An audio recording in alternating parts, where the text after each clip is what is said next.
जय माता दी फ्रेंड्स। आज की इस वीडियो में हम दुर्गा सप्तशती के प्रथम अध्याय का पाठ करेंगे।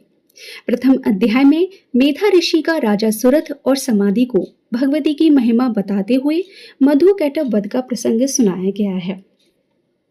पाठ को प्रारंभ करने से पूर्व किन नियमों का पालन करना चाहिए, किस प्रकार से पाठ प्रारंभ करना चाहिए, इसकी वीडियो मैंने चैनल पर पहले ही अपलोड कर दी है। आप वो वीडियो जाकर ज़रूर देख लीजिए। इस पाठ को प्रारंभ करने से पूर्व फ्रेंड्स, आप सभी से प्रार्थना है, वीडियो पसंद आए तो वीडियो को लाइक और चैनल को सब्सक्राइब ज़रूर कर दीजिएगा। पाठ प्रारंभ करने से पूर्व हाथ में थोड़े से पुष्प और जल ले लीजिए और इस मंत्र को हम बोलेंगे। ओम प्रथम चरितस्य ब्रह्मा ऋषिः महाकाली देवता गायत्री छंदः नंदा शक्तिः रक्तदंतिका बीजम अग्निस्तुत्वं ऋग्वेदः स्वरूपम श्री महाकाली प्रीत्यर्थे प्रथम चरित्र जपे विनियोगः। और इस प्रकार से ये जल माता रानी के चरणों में छोड़ दीजिए और अब हम इसका पाठ करेंगे। प्रथम चरित्र के ब्रह्मा ऋषि महाकाली देवता गायत्री छंद नंदा शक्ति रक्तदंत का बीज अग्नि तत्व और ऋग्वेद स्वरूप हैं। श्री महाकाली देवता की प्रसन्नता के लिए प्रथम चरित्र के जप में विनियोग किया जाता है। भगवान विष्णु के सो जाने पर और मधुकैटभ को मारने के लिए कमल जन्मा ब्रह्मा जी ने जिनका स्तवन किया था, उन महाकाली देवी का मैं सेवन करता हूँ। वे अपने 10 हाथों में खड्ग चक्र गदा बाण धनुष परिध शूल भूषुंडी मस्तक और शंख धारण करती हैं। उनके 3 नेत्र हैं। वे समस्त अंगों में दिव्य आभूषणों से विभूषित है। उनके शरीर की कांति नीलमणि के समान है तथा वे 10 मुख और 10 पैरों से युक्त हैं। मार्कंडेय बोले कि सूर्य के पुत्र सारुणी जो 8वें मनु कहे जाते हैं, उनकी उत्पत्ति की कथा विस्तार पूर्वक कहता हूँ, सुनो। सूर्य कुमार महाभाग सारुणी भगवती महामाया के अनुग्रह से जिस प्रकार मनवंतर के स्वामी हुए, वही प्रसंग सुनाता हूँ। पूर्व काल की बात है। स्वारोचिष मनवंतर में सुरथ नाम के एक राजा थे जो चैत्र वंश में उत्पन्न हुए थे। उनका समस्त भूमंडल पर अधिकार था। वे प्रजा का अपने औरश पुत्रों की भांति धर्म पूर्वक पालन करते थे। तो भी उस समय कोला विध्वंसी नाम के क्षत्रिय उनके शत्रु हो गए। राजा सुरथ की दंड नीति बड़ी प्रबल थी। उनका शत्रुओं के साथ संग्राम हुआ। यद्यपि कोला विध्वंसी संख्या में कम थे, तो भी राजा सुरथ युद्ध में उनसे परास्त हो गए। तब वे युद्ध भूमि से अपने नगर को लौट आए और केवल अपने देश के राजा होकर रहने लगे। किंतु वहां भी उनके प्रबल शत्रुओं ने उस महाभाग राजा सुरथ पर आक्रमण कर दिया।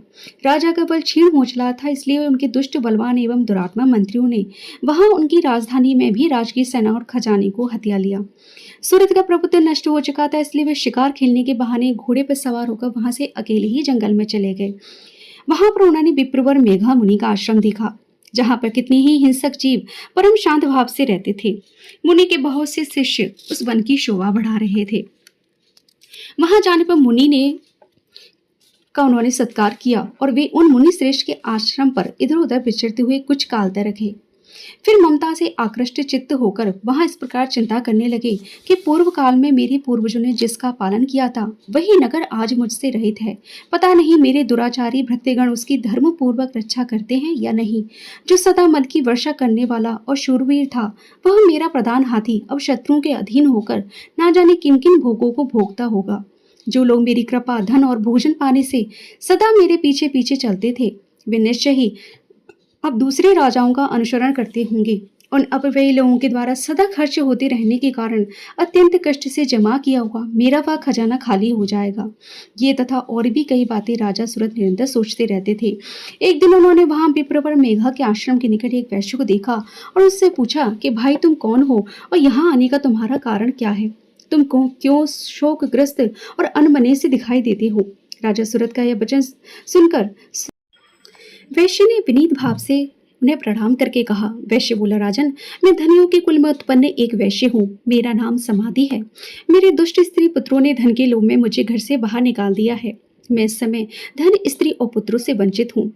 मेरे विश्वसनीय बंधुओं ने मेरा ही धन लेकर मुझे इससे दूर कर दिया है, इसलिए दुखी होकर वन में चला आया हूँ। यहाँ रहकर मैं इस बात को नहीं जानता कि मेरे पुत्रों की, स्त्री की और स्वजनों की कुशल है या नहीं। इस समय घर में वे कैसे हैं? वे कुशल से रहते हैं अथवा उन्हें कोई कष्ट है? वे मेरे पुत्र कैसे हैं? क्या वे सदाचारी हैं अथवा दुराचारी हो गए हैं? राजा ने पूछा कि जिन लोभी स्त्री और पुत्र ने धन के लोभ में आकर तुम्हें घर से निकाल दिया, उनके प्रति तुम्हारे चित्त में इतना स्नेह बंधन क्यों है? वैश्य बोला, आप मेरे विषय में जैसी बात कहते हैं वह सब ठीक है, किंतु क्या करूं, मेरा मन निष्ठुरता धारण नहीं करता है। जिन्होंने धन के लोभ में पड़कर पिता के प्रति स्नेह, पति के प्रति प्रेम तथा आत्मजन के प्रति अनुराग को तिलांजलि दे दी, मुझे घर से निकाल दिया, उन्हीं के प्रति मेरे हृदय में इतना स्नेह क्यों है? महामते, गुणहीन बंधुओं के प्रति जो मेरा चित्त इस प्रकार प्रेम मग्न हो रहा है, यह क्या है? इस बात को मैं जानकर भी नहीं जान पाता। उनके लिए मैं लंबी सांसें ले रहा हूँ और मेरा हृदय अत्यंत दुखित हो रहा है। उन लोगों में प्रेम का सर्वथा अभाव है, तो भी उनके प्रति जो मेरा मन निष्ठुर नहीं हो पाता, इसके लिए मैं क्या करूँ? मार्कंडेय जी कहते हैं कि ब्राह्मण, तदंतर राजाओं में श्रेष्ठ सुरत और वह समाधि नामक दोनों वैश्य साथ साथ मेघा मुनि की सेवा में उपस्थित हुए। उन्होंने यथा योग्य न्यायानुकूल विनय पूर्वक बर्ताव करके बैठे। तत्पश्चात वैश्य और राजा ने कुछ वार्तालाप आरंभ किया। राजा ने कहा, भगवान, मैं आपसे एक बात पूछना चाहता हूँ, उसे बताइए। मेरा चित्त अपने अधीन न होने के कारण वह बात मेरे मन को बहुत दुख देती है। जो राज्य मेरे हाथ से चला गया है, उसमें और उसके संपूर्ण अंगों में मेरी ममता बनी हुई है। मुनि श्रेष्ठ, यह जानते हुए भी कि वह मेरा नहीं है, अज्ञानी की भांति मुझे उसके लिए दुख होता है। यह क्या है? इधर यह वैश्य भी घर से अपमानित होकर आया है, इसके पुत्र, स्त्री और भृत्यों ने इसे छोड़ दिया है, स्वजनों ने भी इसका परित्याग कर दिया है, तो भी यह उनके प्रति अत्यंत हार्दिक स्नेह रखता है। इस प्रकार यह तथा मैं दोनों ही बहुत दुखी हैं। जिसमें प्रत्यक्ष दोष देखा गया है, उस विषय के लिए भी हमारे मन में ममता जनित आकर्षण पैदा हो रहा है। महाभाग, हम दोनों समझदार हैं, तो भी हम में जो मोह पैदा हुआ है, यह क्या है? विवेक शून्य पुरुष की भांति मुझ में और इसमें यह मूर्ता प्रत्यक्ष दिखाई देती है। ऋषि बोले, महाभाग, विषय मार्ग का ज्ञान तो सब जीवों को है, इसका विषय भी सबके लिए अलग अलग है। कुछ प्राणी दिन में नहीं देखते, कुछ रात में ही नहीं देखते, तथा कुछ जीव ऐसे भी हैं जो दिन और रात्रि में दोनों में ही बराबर देखते हैं। यह ठीक है कि मनुष्य समझदार होते हैं, किंतु केवल वे ही ऐसे नहीं होते। पशु, पंछी, मृग आदि सभी प्राणी समझदार होते हैं। मनुष्यों की समझ भी वैसी ही होती है जैसी उन मृग और पक्षियों की होती है, और जैसी मनुष्यों की होती है वैसी ही उन मृग, पंछी आदि की होती है। यह तथा अन्य बातें भी प्राय दोनों समान ही हैं। समझ होने पर इन पंछियों को तो देखो, जो स्वयं भूख से पीड़ित होते हुए भी मोहवश बच्चों की चोंच में कितने चाव से अन्न के डाल रहे हैं। हे नरश्रेष्ठ, क्या तुम ये नहीं देखते कि मनुष्य समझदार होते हुए भी लोभवश अपने किए गए कार्य का उपकार बदला पाने के लिए पुत्रों की अभिलाषा करते हैं? यद्यपि उन सब में समझ की कमी नहीं है, तथापि वे संसार की स्थिति बनाए रखने वाली भगवती महामाया के प्रभाव से ममता में भंवर से युक्त मोह के गहरे गर्त में गिराए गए हैं। इसलिए आश्चर्य नहीं करना चाहिए। जगदीश्वर भगवान विष्णु की योग निद्रा स्वरूप जो भगवती महामाया है, उन्हीं से यह जगत मोहित हो रहा है। वे ही भगवती महामाया देवी ज्ञानियों के चित्त को बलपूर्वक खींचकर मोह में डाल देती हैं। वे ही संपूर्ण चराचर जगत की सृष्टि करती हैं। वे ही प्रसन्न होने पर मनुष्य को मुक्ति का वरदान देती हैं। वे ही पराविद्या, संसार बंधन और मोक्ष की हेतुभूता सनातन देवी और संपूर्ण ईश्वरों की भी अधीश्वरी हैं। राजा ने पूछा, भगवान, जिन्हें आप महामाया कहते हैं, वे देवी कौन हैं?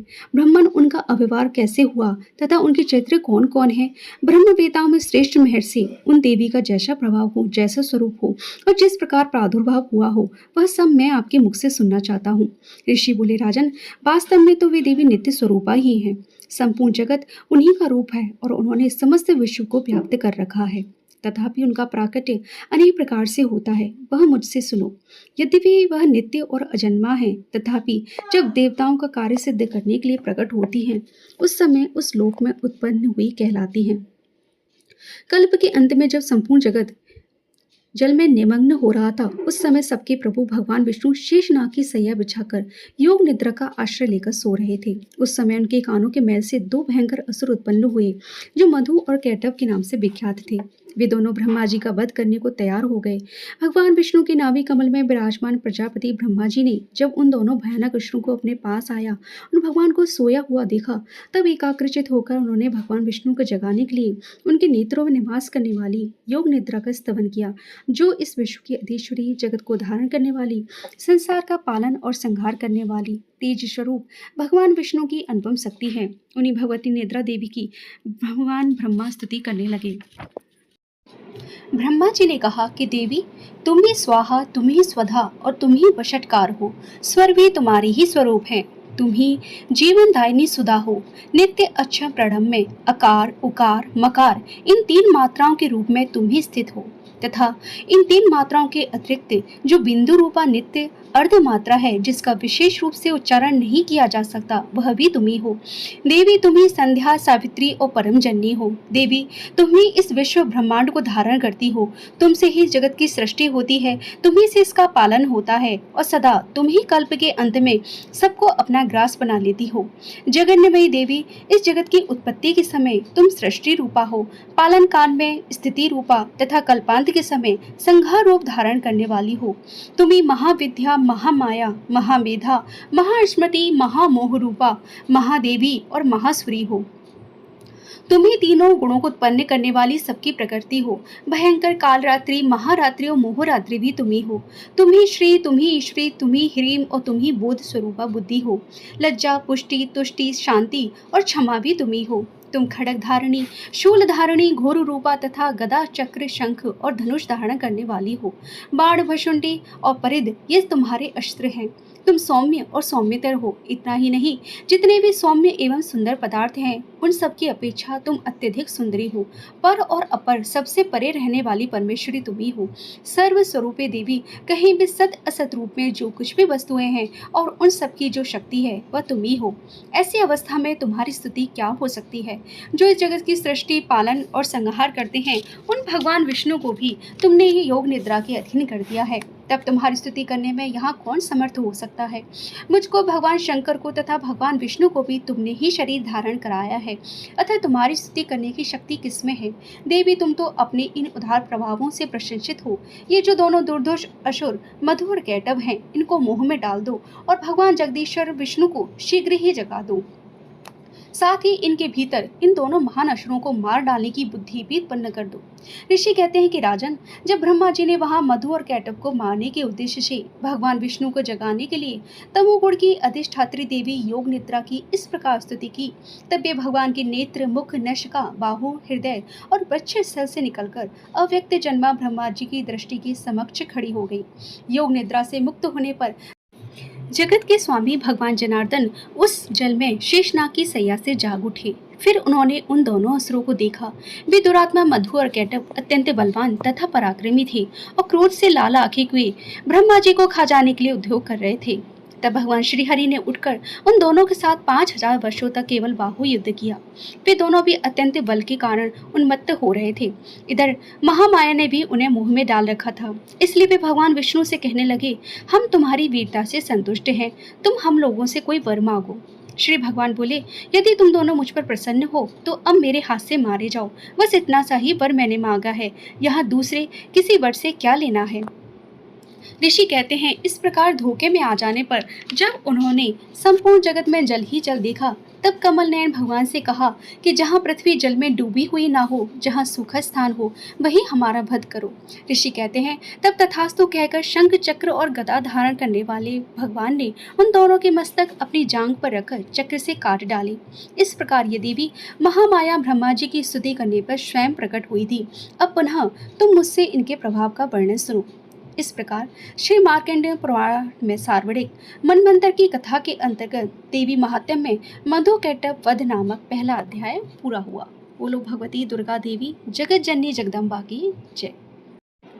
यहाँ पर सप्तशती का प्रथम अध्याय या प्रथम चरित्र पूरा हुआ। अब हम अगली वीडियो में दुर्गा सप्तशती के दूसरे अध्याय, जहाँ से मध्यम चरित्र का प्रारंभ होता है, उसका पाठ करेंगे। क्योंकि प्रत्येक अध्याय में पाठ में बहुत सारे पार्ट हैं, इसलिए मैं थोड़ा दो पार्ट लेकर ही वीडियोस लेकर आऊँगी, क्योंकि एक ही वीडियो में सभी पाठों को ले पाना थोड़ा सा मुश्किल होता है।